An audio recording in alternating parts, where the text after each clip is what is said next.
வணக்கம் ஃப்ரெண்ட்ஸ், இது பார்த்தீங்கன்னா வேல்பூல் இன்வெர்ட்ரு போர்டு. இது இப்போ இதை டெஸ்டிங் போட போகிறோம். ஓகேங்களா, இது ஒரு கம்ப்ளைண்ட்டுக்காக வந்தது. ரெடி ஆகிடுச்சு போர்டு. பவர் செக்ஷனில் ப்ராப்ளம். இதில் சில விஷயங்கள்லாம் செக் பண்ணுறதை பற்றி எப்படி பண்ணுறது அப்படிங்கிறத தான் இப்போ சொல்ல போகிறேன். ஓகேங்களா, இதில் எக்ஸ்பேன்ஷன் வால்வ் மாடலு இங்கே பாருங்கள். எக்ஸ்பேன்ஷன் வால்வ் இருக்குது. இதை எப்படி செக் பண்ணுறது, ஓவராலாக எப்படி என்ன பண்ணுறது, செக் பண்ணுறது, ஆன் பண்ணுறது அப்படிங்கிறத பற்றி தான் பார்க்க போகிறோம். இந்த போர்டில் பார்த்தீங்கன்னா டிசி மோட்ரு, ஏசி மோட்டருக்கான 2 ஆப்ஷனும் இருக்கும். டிசி மோட்டரும் ஒர்க் ஆகிறதுக்கு வாய்ப்பு இருக்குது, ஏசி மோட்டரும் ஒர்க் ஆகிறதுக்கு வாய்ப்பு இருக்குது. ஓகேங்களா, ஆன் பண்ணி பார்க்கலாம். ஃபஸ்ட்டு இப்போ சீரியஸில் தான் போட்டு ஆன் பண்ணுறேன். ஃபஸ்ட்டு எப்போவும் சீரியஸில் போட்டு ஆன் பண்ணுங்கள். ஓகேங்களா, சீரியஸில் போட்டு ஆன் பண்ணும்போது லைட்டாக எரியுது பார்த்தீங்களா, பிரைட்டாக. இது வந்து கம்ப்ளைண்ட் கிடையாது, இது வந்து நார்மல் தான். இந்த மாதிரி போர்டில் இந்த மாதிரி தான் வரும். ஓகேங்களா, ஏன்னா இது வந்து லோட் ஆகுது அப்படின்னு அர்த்தம். ஓகேங்களா, டைரக்ட் பண்ணிட்டேன். எதுவும் ஷார்ட் இல்லை. ஷார்ட் இருந்தால் நேரம் ட்ரிப் ஆகிட்டு இருக்கும். ஃபுல் பிரைட்டாக ரைட் எரிஞ்சுதுன்னா டேரெக்டில் போடக்கூடாது. ஓகேங்களா, இப்போ இன்டோர் ஆன் பண்ணுறேன். இங்கே பாருங்கள் 26. இன்னொன்று இப்போ நீங்கள் இங்கே பாருங்கள், இந்த மாதிரி ஒரு சின்ன ஸ்க்ரூ ட்ரைவர் எடுத்து இப்படி வச்சிங்கன்னா இது வந்து கண்டினியூவாக இந்த மாதிரி வராது. இங்கே பாருங்கள், விட்டது பார்த்தீங்களா. சாரி கட் ஆகிடுச்சு. திருப்பி ஆன் பண்ணி காட்டுறேன் பாருங்கள். ரீசெட் பண்ணிட்டேன். இங்கே பாருங்கள், இப்போ விட்டது பார்த்தீங்களா. இங்கே பாருங்கள்,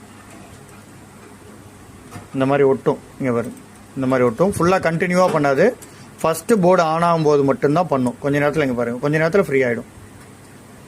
ஒட்டிகிட்ருக்கா. இங்கே பாருங்கள், இப்போ ஃப்ரீ ஆகிடுது. இப்போ விட்டது பார்த்தீங்களா. இங்கே பாருங்கள், ஃப்ரீ ஆகிடுச்சு பாருங்கள். இப்போ ஒரு ஸ்டெப்பாக இருக்கும். ஓகேங்களா, அது ஒர்க் ஆகும்போது மட்டும்தான் உங்களுக்கு ஒட்டும். கண்டினியூவாக அது ஒர்க் ஆகிட்டு இருக்காது. ஒரு குறிப்பிட்ட ஸ்டெப்பு ஒர்க் ஆகும், அப்புறம் குறிப்பிட்ட ஸ்டெப்பு ஆஃப் ஆகிடும். அந்த மாதிரி தான் ஒர்க் ஆகும். ஓகேங்களா, இப்போ திருப்பி கொஞ்சம் நேரம் கழிச்சு ஆன் ஆகும். அந்த மாதிரி ஒர்க் ஆகும். கம்ப்ரஸர் ஸ்பீட் எடுக்கும்போது கொஞ்சம் கொஞ்சமாக இது ஓப்பன் ஆகும். Expansion valve. ஓகேங்களா, அடுத்து இன்டோர் ஃபேன் மோட்டர் ஓடிட்டுருக்கு. ஓகேங்களா, பக்காவாக இருக்குது. இப்போ இது வந்து பார்த்தீங்கன்னா எரர் வரல. இப்போ கொஞ்ச நேரத்தில் எரர் வந்துருச்சு. இப்போ எரர் வந்துருச்சு பார்த்தீங்களா.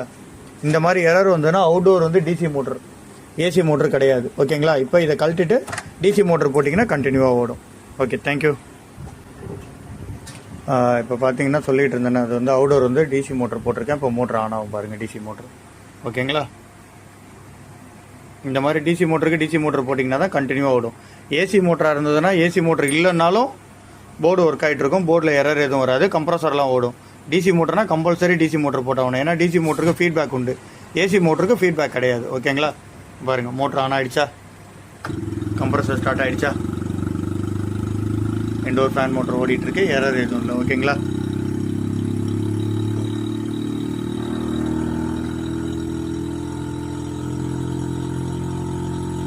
இப்போ எரர் ஆஃப் ஆகாது பாருங்கள். கம்ப்ரஸர் ஆஃப் ஆகாமல் கண்டினியூவாக ஓடுது.